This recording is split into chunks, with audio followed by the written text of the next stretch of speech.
Ramai orang kita ada sindrom acah-acah kuat. Pinggang dah ketat, punggung dah rasa sengal mencucuk sampai ke peha, tapi masih cakap, tak apa, kejap lagi okeylah ni. Sakit saraf skiatika ni dia tak pilih bulu. Orang muda yang hadap komputer 8 jam sehari, abang lori yang duduk lama memandu, atau mak-mak yang sibuk buat kerja rumah, semua boleh kena. Sakit dia tu jenis yang makan dalam.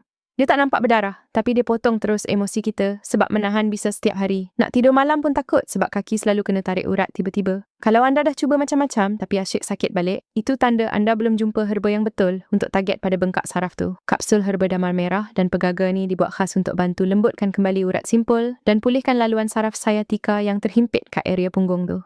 Ramai yang dah amal konsisten kongsi kegembiraan sebab dah boleh bangun pagi tanpa kaki rasa sakit lagi. Malah nak solat pun dah boleh sujud dengan selesa. Sakit jangan disimpan. Jom kita ikhtiar hidup tanpa derita saraf. Tekan link kat bawah untuk dapatkan sekarang.